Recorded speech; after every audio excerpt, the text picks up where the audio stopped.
Kenapa tempat kerja penuh konflik? Pernah nggak sih kamu ngerasain suasana kerja yang awalnya biasa aja, tapi tiba-tiba jadi panas banget? Misalnya, pas rapat tiba-tiba ada dua orang yang adu argumen, dan suasananya jadi tegang, atau kamu sendiri pernah kesal banget, karena ada rekan kerja yang punya pendapat atau cara kerja yang beda banget sama kamu?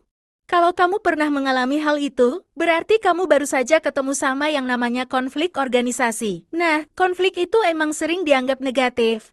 Tapi sebenarnya konflik nggak selalu buruk.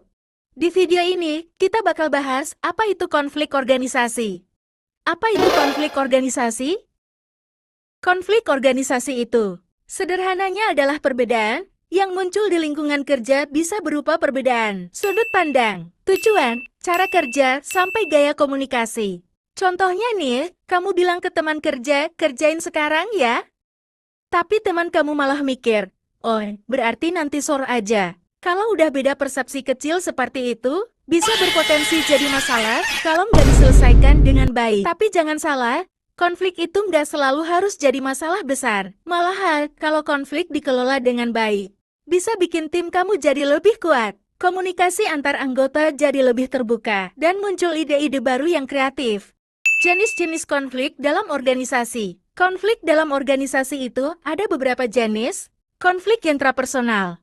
Konflik ini terjadi dalam diri sendiri. Misalnya, kamu bingung antara mau ikut idealisme pribadi atau nurut perintah atasan. Bisa juga merasa tertekan dengan beban kerja yang gak sesuai kapasitas. Konflik interpersonal. Ini konflik antara dua orang. Misalnya beda gaya komunikasi, yang satu ceplas-ceplos, satunya lagi sensitif. Kalau nggak diatasi, bisa bikin hubungan kerja renggang. Konflik antar kelompok. Contohnya tim pemasaran dan tim produksi yang punya target berbeda. Yang satu ingin promosi cepat, yang lain butuh waktu buat jaga kualitas. Konflik antar organisasi. Misalnya dua perusahaan bersaing rebutan klien atau proyek besar. Konflik bisa muncul dalam bentuk negosiasi yang alot, atau bahkan kampanye yang saling serang. Kenapa konflik bisa terjadi?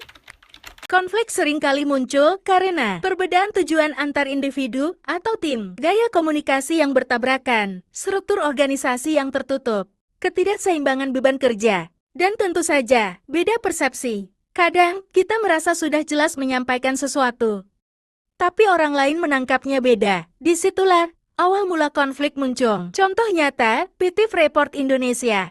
Di PT Freeport Indonesia, konflik terjadi antara serikat pekerja dan manajemen. Para pekerja menuntut kenaikan upah dan jaminan kerja yang lebih baik. Sementara manajemen ingin mempertahankan target produksi dan efisiensi. Karena tidak ada titik temu, terjadi aksi mogok kerja yang panjang, pemutusan hubungan kerja, hingga demonstrasi. Ini bisa dilihat dari perspektif teori Karl Marx, bahwa konflik muncul karena perbedaan kepentingan antara kelas pekerja proletar dan pemilik modal borjuis. Jadi bukan sekadar soal uang, tapi tentang keadilan sosial dan distribusi kekuasaan.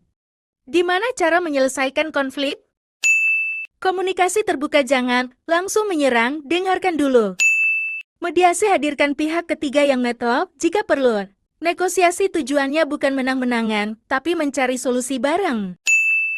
Pelatihan manajemen konflik biar setiap karyawan tahu cara menyampaikan pendapat tanpa memicu konflik.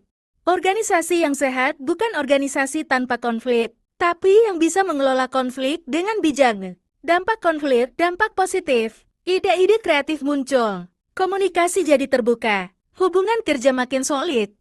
Dampak negatif, stres dan burnout. Semangat kerja turun. Konflik berkepanjangan bisa memicu turnover karyawan. Semua tergantung bagaimana kita menyikapinya.